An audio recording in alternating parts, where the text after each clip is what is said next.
স্কুলে টিচাররা তাদেরকে প্রজেক্ট তৈরি করে দিচ্ছে, তার বিনিময়ে তাদের কাছ থেকে একটা নির্দিষ্ট পরিমাণ ফি নিচ্ছে। আবার কোথাও ঢাকা শহরে আমরা যেটা দেখেছি, স্কুলগুলোতে অ্যাসাইনমেন্ট করতে দিচ্ছে, সেই অ্যাসাইনমেন্টের খরচও স্কুলের অভিভাবকদেরকেই নিতে হচ্ছে। তাহলে এখানে একটা অর্থের যে মানে এক বড় একটা অংশ, সেটা আবারও অভিভাবকদের ঘাড়ের উপরে পড়ছে।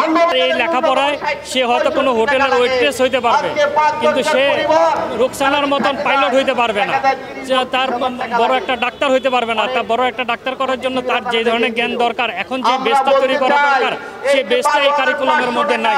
তাদের সন্তানরা তো বাংলা দেশে পড়ে না, আর দেশে পড়লেও তারা বাংলা মিডিয়ামে পড়ে না, তারা ইংলিশ মিডিয়াম বা ইংলিশ ভার্সনে পড়ে, তাদের কোনো মাথা ব্যথা নেই। আমাদের সন্তানরা বাংলা মিডিয়ামে পড়ে, আমাদের দায়িত্ব, আমাদের কষ্ট বেশি, কারণ তাদের ছেলে মেয়েরা বিদেশে পড়ে, তাদের মাথা ব্যথা নেই। সরকার নতুন শিক্ষাক্রম নিয়ে এসছে, কিন্তু এটা কিসের ভিত্তিতে তারা করেছেন সেটা কিন্তু আমাদের সামনে আসেনি।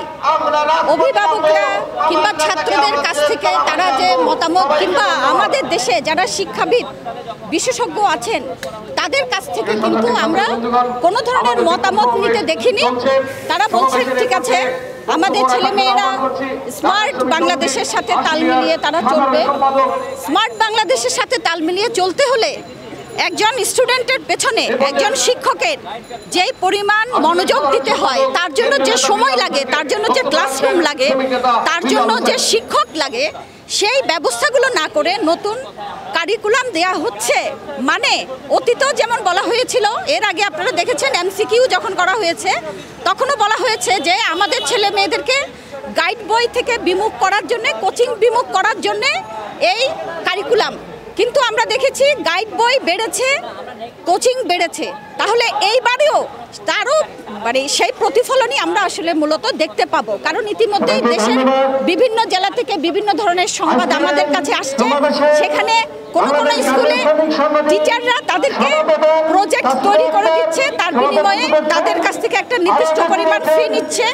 আবার কোথাও ঢাকা শহরে আমরা যেটা দেখেছি, স্কুলগুলোতে অ্যাসাইনমেন্ট করতে দিচ্ছে, সেই অ্যাসাইনমেন্টের খরচও স্কুলের অভিভাবকদেরকেই নিতে হচ্ছে। তাহলে এখানে একটা অর্থের যে মানে এক বড় একটা অংশ, সেটা আবারও অভিভাবকদের ঘাড়ের উপরে পড়ছে। দ্বিতীয়ত, এখানে আপনারা দেখেছেন যে প্রথম শ্রেণী থেকেই আমাদের ছেলে মেয়েরা তাদের পরীক্ষা দিতে হবে না। তার মানে শুরু থেকেই তারা তাদের যে ভাষার যে দক্ষতা, বাংলা ভাষা, সেই ভাষা সম্পর্কে তার যে দক্ষতা, তার ভাব প্রকাশ করার যে দক্ষতা, সেই দক্ষতাটা সে অর্জন করতে পারবে না। এবং ক্লাস 9-10-এ গিয়ে যে বিভাজন তুলে দেওয়া হচ্ছে, এটার মধ্য দিয়ে আমাদের ছেলেমেয়েরা আগে যে বিজ্ঞানের বিভিন্ন শাখা, ফিজিক্স, কেমিস্ট্রি, জুলজি, এগুলো যে তারা করতে পারত, এখন কিন্তু তারা সেটা করতে পারবে না। আমি শিক্ষা ব্যবস্থা পরিবর্তন করতে চাই, এই কারণে আমার মেয়ে ক্লাস 4-এ পড়ে, সে এবার ক্লাস 5-এ উঠবে। যখনই আমি পড়াইতে বসি, তার একটাই কথা, আমার সব পড়া হয়ে গেছে, সব পড়া শেষ। তো বই নিয়ে যখনই বসি দেখেছি বিশাল বড় ছবি, একটা গল্পে 5টা ছবি থাকবে, 4টা ছবি থাকবে, হ্যাঁ, এবং এই ছবি দিয়ে তার লেখাপড়া। এবং আমি মনে করতেছি এই লেখাপড়ায় সে বেশি দূর আগাতে পারবে না। তার এই লেখাপড়ায় সে হয়তো কোনো হোটেলের ওয়েট্রেস হইতে পারবে, কিন্তু সে রুকসানার মতন পাইলট হইতে পারবে না, তার বড় একটা ডাক্তার হইতে পারবে না। তার বড় একটা ডাক্তার করার জন্য তার যে ধরনের জ্ঞান দরকার, এখন যে বেসটা তৈরি করা দরকার, সেই বেসটা এই কারিকুলামের মধ্যে নাই। এই জন্য আমি এই শিক্ষা ব্যবস্থা পরিবর্তন চাইতেছি। জনগণকে অবহিত করা হয়নি, তারাই তো একমাত্র দেশের মালিক না। আমরা যারা ট্যাক্স দিই, আমরা যারা বসবাস করি, তাদেরও অধিকার আছে শিক্ষানীতি ব্যাপারে জানার জন্য। তারা অগোচরে এই শিক্ষানীতি প্রণয়ন করতে যাচ্ছে, শিক্ষানীতি অনুযায়ী সিলেবাস করে বই ছাপাচ্ছে, যে শিক্ষানীতি কোনো আলোচনা নেই।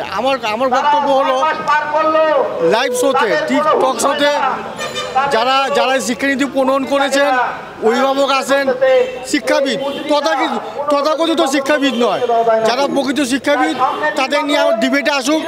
তারা যদি বুঝতে পারে এই শিক্ষানীতি ভালো, তো আমরা মেনে নেব।